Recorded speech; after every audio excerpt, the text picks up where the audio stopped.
देवभूमि समाचार में आपका स्वागत है। मैं हूं आपके साथ दीक्षा चौधरी। रुक करते हैं उत्तराखंड की खबरों का। उत्तराखंड में भारी बारिश हो रही है, जिसके कारण भूस्खलन, सड़कें बंद, जर्जर मकान गिरने और नदियों के जलस्तर बढ़ने का खतरा लगातार बना हुआ है। वहीं मौसम विभाग ने भी 13 जुलाई तक प्रदेश भर में रेड अलर्ट जारी किया गया है।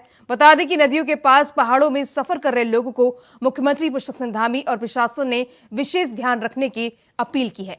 वहीं मुख्यमंत्री पुष्कर सिंह धामी ने अधिकारियों को 24 घंटे 13 जुलाई तक अलर्ट रहने के निर्देश दिए हैं। बता दें कि सीएम धामी ने कई जिलों में भारी बारिश को देखते हुए स्कूलों की छुट्टियां घोषित कर दी हैं।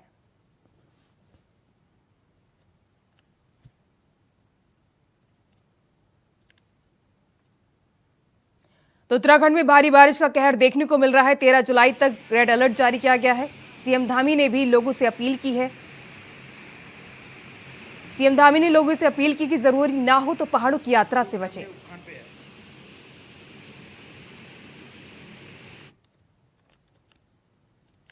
उधर देहरादून में अगले 4 दिन बारिश के हिसाब से मुश्किलें भरे हो सकते हैं। बता दें कि मौसम विभाग ने 13 जुलाई तक प्रदेश में भारी से भारी बारिश का ऑरेंज और रेड अलर्ट जारी किया है।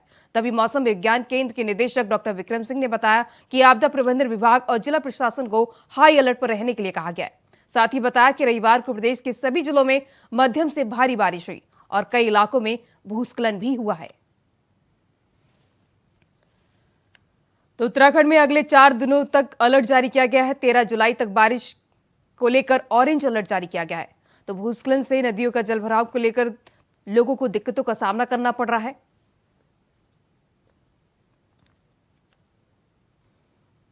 वहीं देहरादून में अगले 4 दिन बारिश के हिसाब से मुश्किल भरे हो सकते हैं। बता दें कि मौसम विभाग ने 13 जुलाई तक प्रदेश में भारी से भारी बारिश का ऑरेंज और रेड अलर्ट जारी किया है।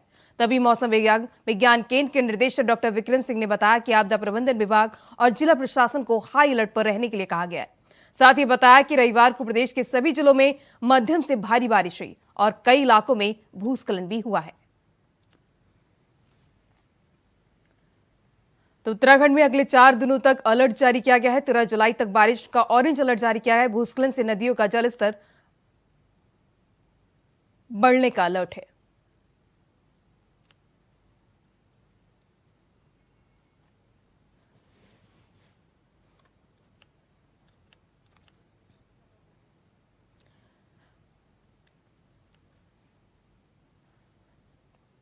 तो उत्तराखंड में भारी बारिश का दौर जारी है। देर रात हुई मूसलाधार बारिश के कारण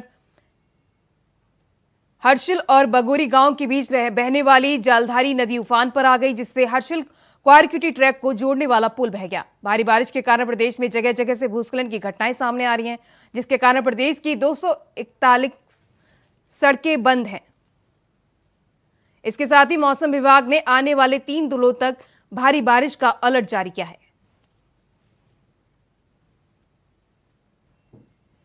तो उत्तरकाशी में भूस्खलन के कारण 241 रास्ते बंद है। भारी बारिश से उफान पर है नदियां। तो वहीं आपको अहम जानकारी बता दें, इस वक्त की बड़ी जानकारी देहरादून से सामने आ रही है। पीएम मोदी ने जानकारी ली है, सीएम पुष्कर सिंह धामी से जानकारी ली है। फोन पर बारिश के उत्तराखंड के हालातों को लेकर यह जानकारी ली गई है। जान माल और फसलों की क्षति की जानकारी ली गई है। पीएम मोदी ने इसकी जानकारी ली है। कांवड़ यात्रा और चारधाम संचालन की भी पीएम मोदी ने पुष्कर सिंह धामी से जानकारी ली है। तो अहम जानकारी आपको इस वक्त ही बता रहे हैं। फोन कर बारिश से उत्तराखंड के हालातों को पीएम मोदी ने जानकारी ली है। सीएम पुष्कर सिंह धामी से उन्होंने बात करी है। इसके साथ ही कांवड़ यात्रा और चारधाम संचालन की भी उन्होंने जानकारी ली है। जान माल और फसलों की क्षति की जानकारी ली है प्रधानमंत्री मोदी ने। तो उत्तराखंड के हालातों को लेकर प्रधानमंत्री नरेंद्र मोदी ने सीएम पुष्कर सिंह धामी से फोन पर बातचीत की। इस दौरान उन्होंने उत्तराखंड के हालातों की जानकारी ली और फसलों की क्षति के साथ साथ कांवड़ यात्रा और चारधाम संचालक की भी उन्होंने जानकारी ली।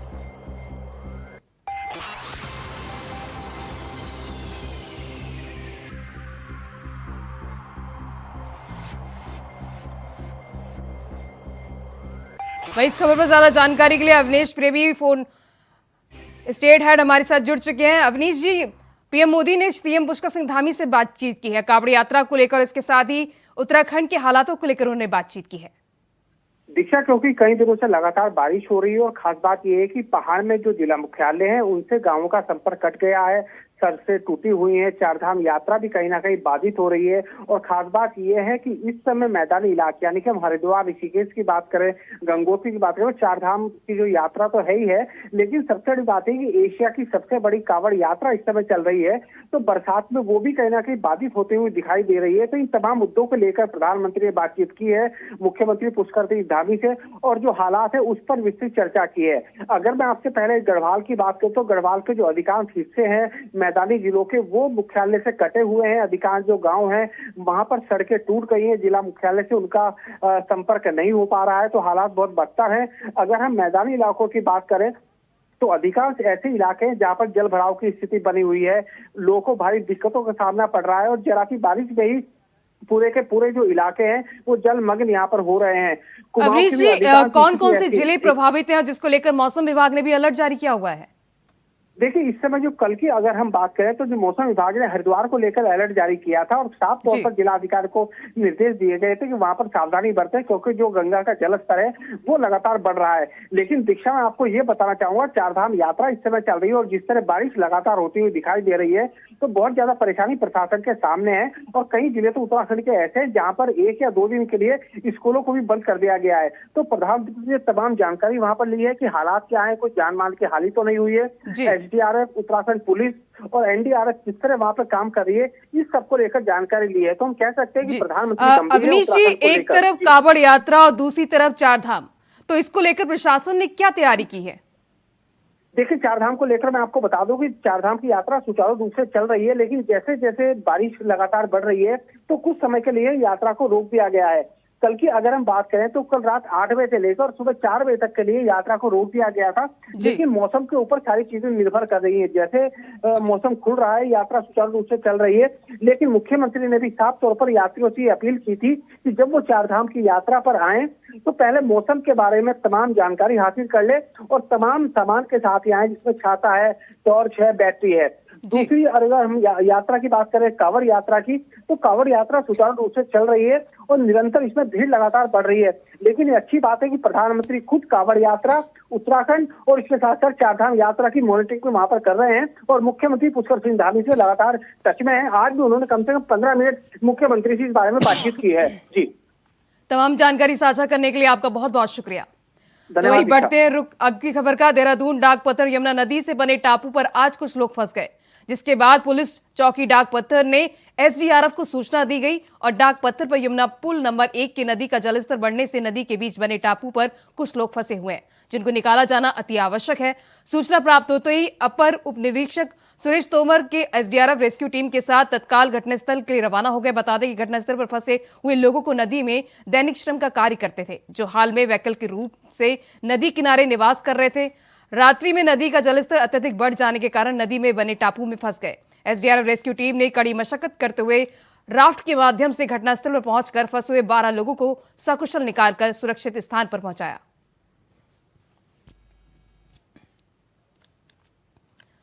खबर बारकोट से, जहां यमुना घाटी के नौरगांव क्षेत्र में पिछले 15 घंटे से बिजली गुल है। बताया जा रहा है कि बीती रात तेज बारिश की वजह से एक पीपल का पेड़ बिजली की लाइनों के ऊपर गिर गया, जिसके बाद बिजली की लाइनें और पोल क्षतिग्रस्त हो गए।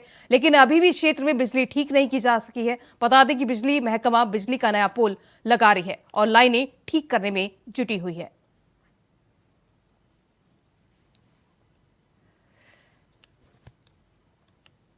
उधर देहरादून में गंगा का जलस्तर बढ़ने लगा है। बता दें कि गंगा का जलस्तर खतरे के निशान पर पहुंच गया है। तभी आपदा केंद्र ने जिला अधिकारी हरिद्वार को पत्र लिखा। वहीं सभी इकाई को अलर्ट रहने और उचित कार्रवाई के निर्देश दिए गए हैं। तो हरिद्वार में गंगा का जलस्तर बढ़ गया है, जिसके चलते जलस्तर खतरे के निशान से ऊपर है। खतरे के निशान को लेकर कार्रवाई करने के निर्देश दिए गए। वहीं सभी इकाई को अलर्ट पर रहने के लिए कहा गया है।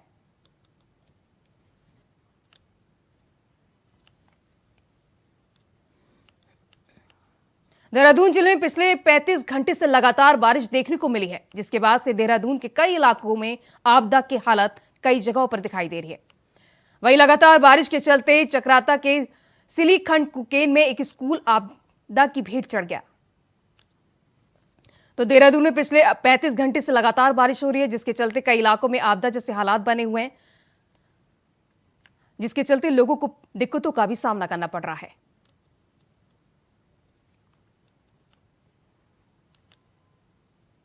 उधर देहरादून में डेंगू के मरीजों की संख्या लगातार बढ़ रही है।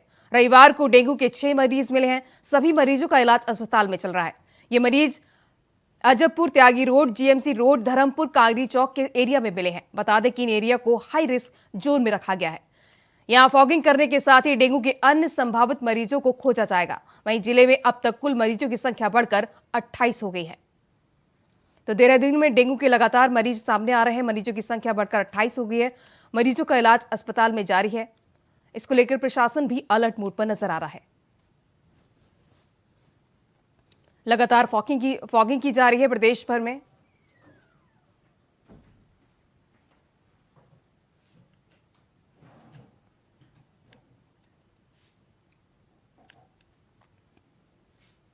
तो वहीं देहरादून में डेंगू के मरीजों की संख्या लगातार बढ़ रही है। डेंगू के अब 6 नए मरीज सामने आए हैं। मरीजों की संख्या बढ़कर अब 28 हो चुकी है।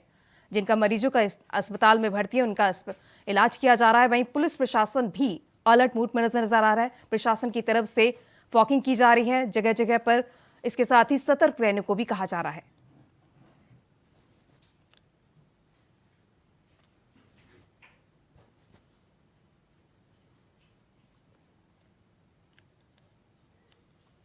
सावन के पहले सोमवार को भगवान भोलेनाथ का जलाभिषेक करने के लिए हरिद्वार के कनखल स्थित शिव की ससुराल दत्तेश्वर प्रजापति महादेव मंदिर में शिव भक्तों की कतार लगी रही।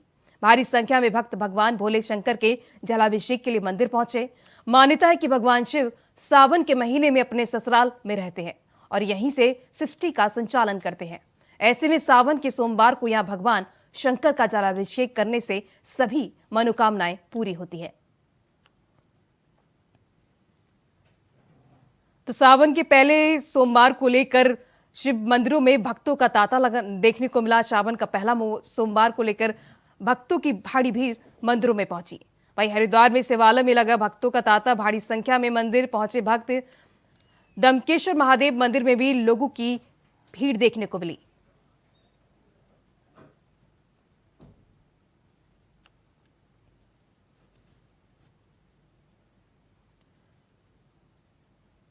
तो सावन के पहले सोमवार में शिव भक्तों का मंदिरों में तांता देखने को मिला। इस दौरान भक्तों ने भोलेनाथ के जयकारे लगाते हुए नजर आए। भारी संख्या में मंदिर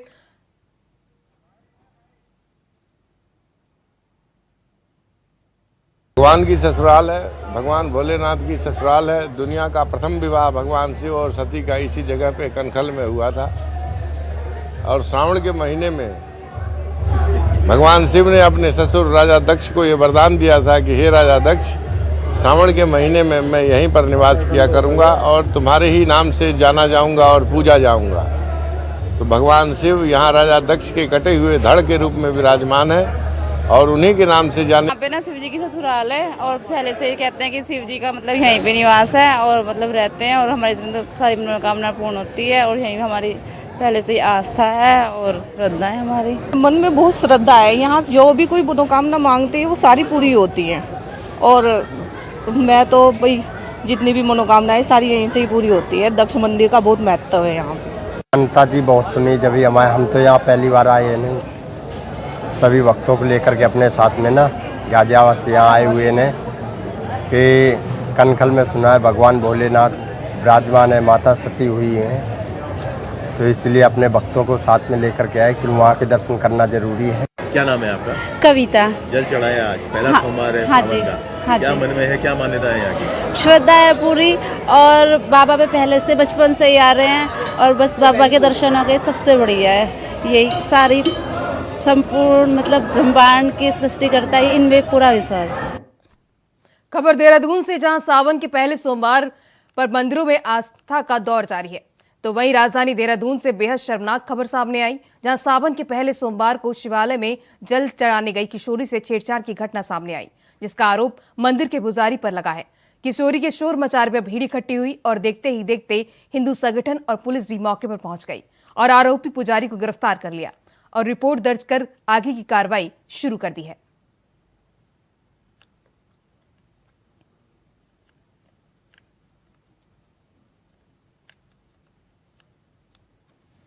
कोतवाली क्षेत्र का मामला है, जिसमें कि आज सुबह जो है एक व्यक्ति द्वारा कंप्लेंट की गई कि उसकी नाबालिग पुत्री जो है पड़ोस के ही एक मंदिर में गई थी और मंदिर में पूजा के दौरान पंडित द्वारा जो है इसके साथ छेड़छाड़ की गई है। इस संबंध में 354 IPC और 7/8 पॉक्सो एक्ट में मुकदमा पंजीकृत किया गया है। पूर्व कैबिनेट मंत्री मदन कौशिक एक निजी कार्यक्रम में शिरकत करने मसूरी पहुंचे। इस दौरान मसूरी बीजेपी के कार्यकर्ताओं ने फूलों का गुलदस्ता और शॉल भेंट कर उनका स्वागत किया, जहां मदन कौशिक ने कहा कि सावन का पहला सोमवार है जिसमें सभी शिव भक्त शिव की भक्ति में डूबे हुए हैं। साथ ही उन्होंने सभी को सावन की शुभकामनाएं दी।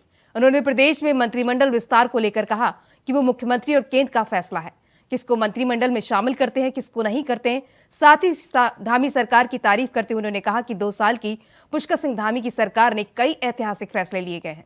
नकल से निपटने के लिए नकल कानून, धर्मांतरण रोकने के लिए धर्मांतरण कानून और अब UCC को लागू करने की तैयारी की जा रही है, जो अपने आप में एक ऐतिहासिक फैसला होगा।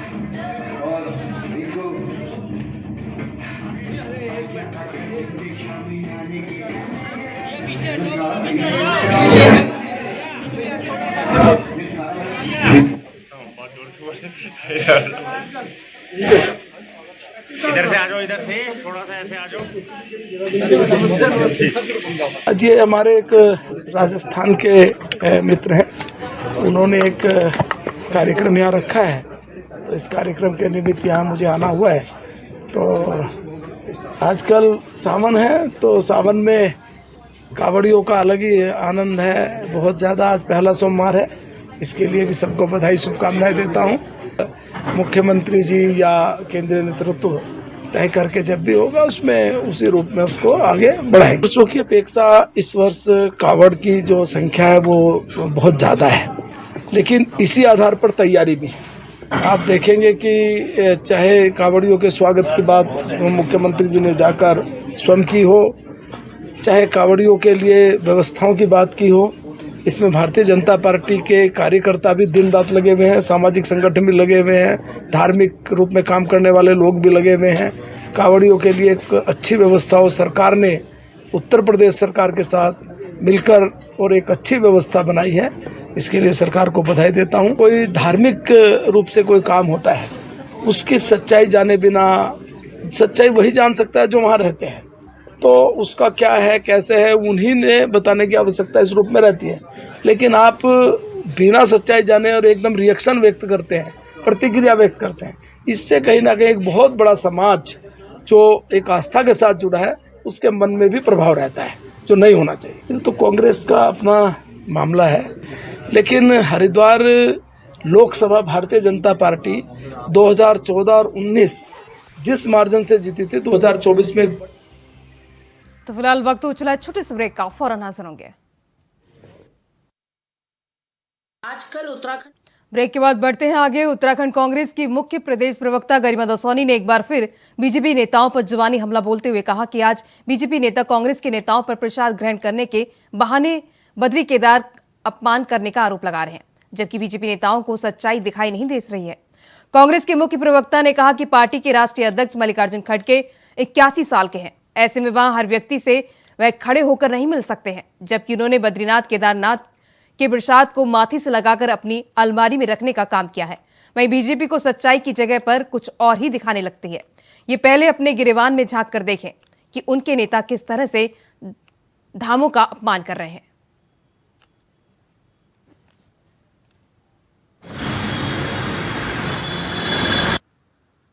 आजकल उत्तराखंड भाजपा के मीडिया प्रभारी एवं उनके छुटभैया नेताओं के द्वारा ये प्रसारित किया जा रहा है कि अखिल भारतीय राष्ट्रीय कांग्रेस के अध्यक्ष श्री मल्लिकार्जुन खड़गे के द्वारा श्री बद्रीनाथ और केदारनाथ धाम के प्रसाद का अपमान किया गया और अवहेलना की गई। मैं बताना चाहती हूँ इन सभी लोगों को कि श्री मल्लिकार्जुन खड़गे 81-82 साल के एक बुजुर्ग व्यक्ति हैं और प्रतिदिन लगभग 100-150 लोगों से मिलते हैं। तो ऐसे में उनसे कैसे अपेक्षा की जा सकती है कि वो हर एक व्यक्ति के लिए खड़े होकर अभिवादन करें। श्री मल्लिकार्जुन खड़गे जी ने माननीय अध्यक्ष श्री करण महाराज जी, उपाध्यक्ष श्री मथुरा दत्त जोशी जी, राजनीतिक सलाहकार अमरजीत सिंह जी के सामने जब प्रसाद उन्हें भेंट किया गया तो उसे अपने माथे से लगाया और अपनी अलमारी में ससम्मान रखने के लिए कहा और सहर्ष उनका आमंत्रण भी स्वीकार। बीजेपी प्रदेश प्रवक्ता विपिन कैंथोला ने एक बार विपक्षी नेताओं का बीजेपी नेताओं के संपर्क में होने की बात का समर्थन किया है। बीजेपी ने कहा कि समय समय पर जिन नेताओं को विकास और पार्टी की नीतियों में आस्था जागती है वह भाजपा का दामन थाम लेता है, क्योंकि विकास को समर्पित बीजेपी सरकार हर वर्ग को साथ लेकर चलती है, जिसमें सबका साथ सबका विकास प्रमुख उद्देश्य है।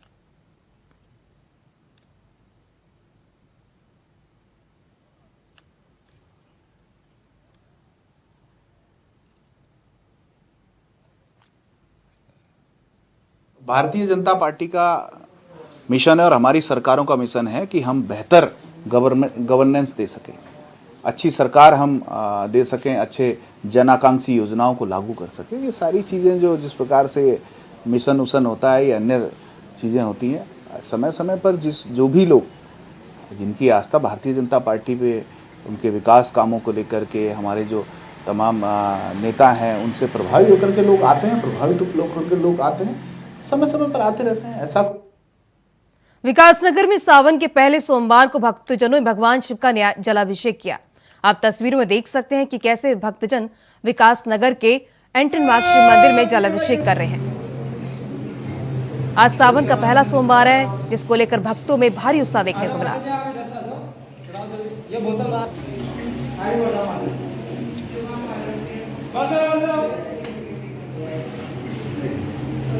भक्तों ने जलाभिषेक किया भोलेनाथ का। इस दौरान मंदिरों में भक्तों का तांता देखने को मिला। देश में आज भगवान भोलेनाथ के जय जयकारे लगे।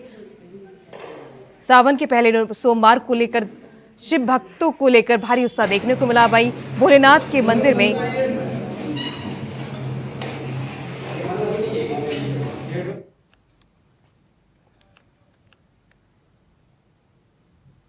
उत्तरकाशी में यमुनोत्री हाईवे सड़क पर पेड़ गिर गया, जिसके बाद सिलवार के पालीगाड़ के पास भारी मलबा आ गया, जिससे मार्ग बंद हो गया। बाद में इसको सूचना मिलने पर एनएच के कर्मचारी मार्ग खोलने में जुट गए। तो उत्तरकाशी में यमुनोत्री हाईवे पर यह पेड़ गिर गया, जिसके चलते रास्ता बाधित हो गया। सड़क पर पत्थर का मलबा आ गया। मार्ग खोलने में एनएच के कर्मचारी जुटे हुए हैं।